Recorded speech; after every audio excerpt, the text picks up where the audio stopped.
안녕하세요, 제이드입니다. 제가 2주 정도 전에 나스닥 50일, 200일 데드크로스 이런 얘기로 영상을 한번 찍었었는데요.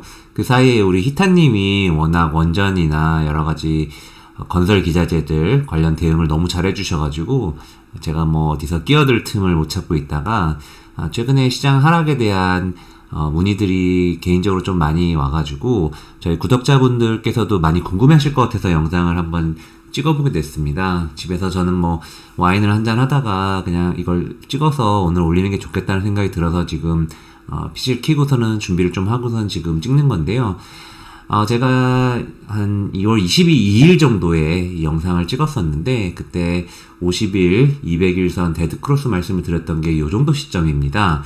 그래서 지금 시장이 그때 당시에 제가 나스닥이 12,000 정도까지는 그냥 빠질 수 있겠다라고 말씀을 드렸는데 사실 이날 그 다다음 날 엄청 많이 빠져가지고 제 말이 바로 실현이 되는 듯 하였으나 이제 나스닥이 마이너스 3% 빠지고 있다가 플러스 3%로 엄청난 강세를 보이면서 3일 연속 강하게 상승을 했는데 그 이후에 다시 지금 우크라이나 러시아 사태가 좀 악화되면서 빠지는 것 같습니다. 일단 뭐 표면적으로는 전쟁 때문인데 저는 뭐 사실은 뭐 연준의 어떤 금리나 이런 긴축이 더 중요하다라고 보고 있고요. 사실 뭐 전쟁은 조금 부차적인 문제다라고 보고 있고요. 저는 이 지수가 어떻게 될까에 대한 힌트는 결국에는 히타님 말대로 한국장이 지금 굉장히 센데 한국장의 성장주들이 과연 과거에 어떻게 됐나를 먼저 보는 게 더 중요하다라고 보고 있습니다. 무슨 얘기냐면 사실 우리나라에서 가장 작년 좋았던 어떤 종목들이 카카오 뭐 이런 종목이잖아요. 근데 엄청 잘 오르고 있던 카카오 주식이 작년 여름을 기점으로 해가지고 6월까지 엄청 오르다가 사실 뭐 끝도 없이 하락을 하는데 이런 120 주선 정도에서 딱 걸려요. 사실 뭐 월봉이나 일봉에서는 어디서 바닥을 잡을지 알 수 없는 상황이었는데 사실 여기 보시면 카카오도 50일 그리고 200일선 데드크로스가 난 이후에 엄청나게 여기서 많이 하락을 했습니다. 사실 뭐 한 13만원 정도부터 8만원까지 빠졌으니까 엄청난 하락세였는데 이런 지점에서 지금 잡히고 있는 겁니다. 바닥이 어느 정도 단기로 나오고 있는 상황인데요. 뭐 네이버도 마찬가지고요. 사실 그래서 저랑 히타님은 요 반등을 한 이 정도까지 봐서 한 10만원, 뭐 99,000원 요 정도 라인까지 보고 있었는데 최근에 이런 50일선을 찍고선 하락하는 모습을 보이고 있습니다.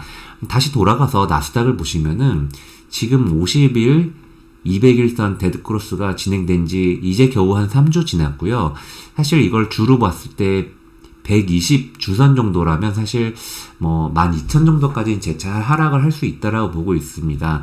이게 제가 그냥 뭐 차트 놀이를 하자는 게 아니라 제가 일전에도 말씀드렸던 것처럼 제가 가장 좋아하는 미국의 투자자인 윌리엄 오닐 이분이 쓰신 공매도 투자 법칙이라는 책에서 나온 것들인데 여기 있는 것들을 제가 이제 그 책에 있는 것들을 쭉 제가 개인적으로 정리를 한 건데요.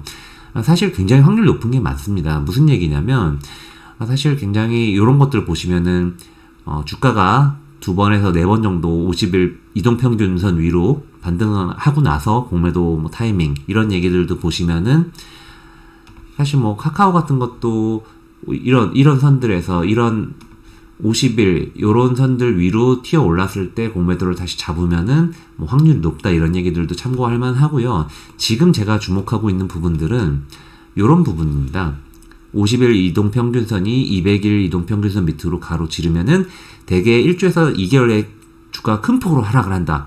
근데 보통 이거는 사실 뭐 중소형주보다는 굉장히 큰 시가총액이 큰 기업들이나 지수에서 확률이 훨씬 더 높기 때문에 지금 뭐 요런 것들 계속 다 참고를 해보시면은 나스닥이 이렇게 하락을 하다가 갑자기 급반등을 하기보다는 조금 더 한 번 더 큰 하락세를 보이고 나서 바닥을 잡고 다시 우상향을 하지 않을까다라고 보고 있는 거고요.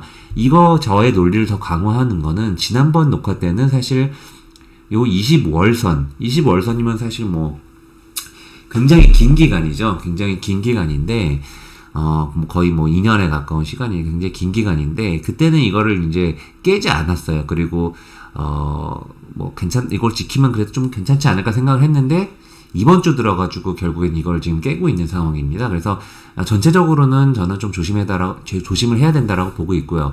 그렇다고 제가 주식을 아무것도 안 하고 있냐? 그렇지는 않습니다. 히타님이랑 맨날 상의하면서 저도 히타님 말대로 원전 주식들 가지고 매매를 계속 하고 있었고, 제가 이전 방송에도 말씀드렸던 것처럼 뭐 펄어비스라든가 이런 종목들 자리가 굉장히 먼저 소화가 잘 된 종목들은 하방이 강합니다. 무슨 얘기냐면 결국엔 물론 뭐 그냥 차트만 보는 게 아니라 어떤 모멘텀들도 존재를 하죠. 앞으로 게임 출시라든가 뭐 이런 것들에 대한 이슈들이 있고 개별주마다 이런 이슈는 다 다른데요. 결국에는 작년에 엄청 많이 올랐던 펄어비스라는 주식이 200일선까지 빠지고 50주선까지 빠진 상태에서 소화가 많이 된 상태에서 요런 자리들에서 사면은 손실이 아주 크게 빠른 시간에 발생하기는 어렵습니다. 그래서 저는 요런 200일선에 닿을 때마다 주식을 좀 모아가지고 이번 주에 그래도 지난주부터 이번 주에 펄어비스 같은 종목들로 그래도 개별주 수익을 좀 내고 있는 상황이고요. 성신양해 같은 종목도 제가 말씀드렸던 것처럼 작년에 제가 가장 많이 벌었던 종목인데 엄청 많이 빠졌는데 여전히 모멘텀은 똑같고, 게다가 최근에는 뭐 재건축이라든가 뭐 재개발 이런 것들 때문에 건자재들도 다 좋은데 역시나 이쪽에 해당되는 뭐 가격도 올리고 있고 시멘트 가격도 올리고 있고 뭐 실적도 엄청 좋고 개별 수급 이슈도 존재를 하고 뭐 자리도 좋기 때문에 저는 뭐 이런 개별주들은 너무 쉽게 팔지 않으셔도 좋다라고 보고 있고요. 뭐 이 외에도 뭐 저는 섹터 안 가리고 다 하는 편인데 뭐 알테오잔이라는 종목도 이 회사 가지고 있는 바이오 파이프라인들은 다 유효한 반면에 주가는 사실 15만원부터 5만원대까지 빠졌기 때문에 거의 3분의 1 토막이 났습니다. 근데 이게 50월선, 200주선까지 빠졌기 때문에 요런 종목들은 저는 요런 구간들에서 계속 좀 사가지고, 사실 솔직히 말씀드리면 지난주에 이 종목은 한번 매도를 했어요. 근데 다시 제가 원하는 지점까지 뭐 이 정도까지 5만원 초반대까지 빠지면은 다시 매수를 해볼 요량으로 지금 기다리고 있는 상황이고요. 전반적으로는 여전히 현금 비중을 꽤나 높게 가지고 가면서 시장의 눈치를 좀 보고 있는 상황이다라고 보시면 될 것 같습니다. 그래서 저는 사실 한국장이 먼저 크게 하락을 받았고 나스닥이 지금 후행해서 빠지고 있는 거다라고 보고 있기 때문에 나스닥 빠지는 게 좀 사실 신경이 쓰여요. 왜냐면 나스닥이 막 마이너스 2%씩 빠지는데 다음날 한국장이 막 플러스 2% 나고 이런 건 사실 그렇게 흔하게 볼 수 있는 광경은 아니거든요. 물론 뭐 2018년 때도 미국장은 엄청 빠지는데 한국장은 좀 덜 빠지면서 방어가 되는 모습을 보여줬던 것처럼 지금도 같은 국면으로 보고 있는데, 그래서 제가 주말에 사실 주식 공부 잘 안 하는데 머리가 아파가지고 나스닥을 내가 밤을 새면서 매매를 하긴 좀 그렇고 한국 어떤 상품 중에 나스닥 하락에 대한 베팅을 조금 해지용으로 할 수 있는 게 없나 하고서는 그냥 찾아봤더니 이 코덱스에서 작년 12월 말 정도에 이런 나스닥 관련 상품들을 만들었더라고요. 그래서 12월 9일인가요? 뭐 이때부터 출시를 했는데 나스닥 100 관련된 종목들에 대한 인버스 상품입니다. 이런 종목들은 사실 뭐 수수료는 조금 있습니다만 수익을 충분히 낸다면 이 수수료는 사실 별거 아니거든요. 수수료에 뭐 집착하신 분들도 있는데 저는 뭐 수수료는 그렇게 크게 중요한 요소다라고 보고 있지는 않고요. 오히려 뭐 반대로 베팅을 하고 싶은 분들도 뭐 미국 나스닥 100 레버리지, 이건 뭐 나스닥이 1% 오르면은 2% 먹을 수 있는 그런 상품인데 얼마든지 이런 상품으로 대응을 할 수가 있더라고요. 그래서 저도 이거를 좀 진작 볼 걸이라고 생각을 했는데 인버스 상품 보시면은 이게 결국엔 미국 나스닥이 빠지면은 오르는 구조인데 오늘 그래서 정찰병으로 조금 샀어요.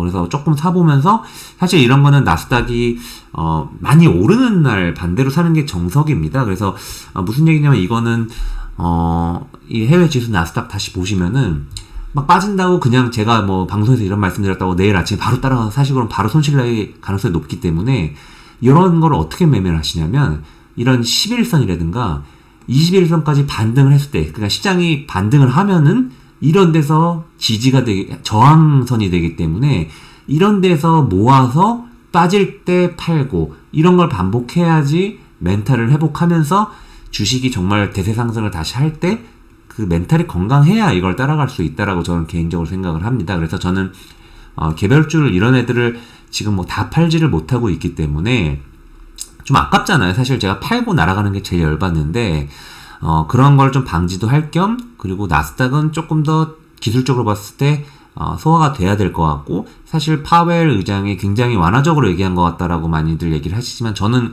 그걸 의사록을 보면서 전혀 뭐 이렇게 완화적으로 보지 않았습니다. 뭐 어쨌든 간에 인플레이션 위험하면은 무조건 때려잡을 거야. 그러니까 너무 방심하지 말라고 저는 오히려 해석을 하고 있기 때문에 조금 더 이런 인버스 상품도 같이 좀 섞어서 매매를 하시면 좋을 것 같고, 저는 일단 그렇게 하고 있다는 말씀을 꼭 드리고 싶고요. 일단 주가가 빠지다가 갑자기 엄청 오르는 날 막 미친 듯이 따라가시면은 바로 다음날 물릴 가능성이 높기 때문에, 좀 지금 이런 국면에서는 사시고 싶은 게 있으시면은 좀 분할 매수를 하셔서 대응을 하시는 게 굉장히 좋겠다라는 말씀을 꼭 드리고 싶습니다. 그래서 3월 지나면서 분명히 시장이 어느 정도 방향성을 보일 거기 때문에 너무, 저도 사실 되게 힘든데 너무 절망 안 하셨으면 좋겠고요.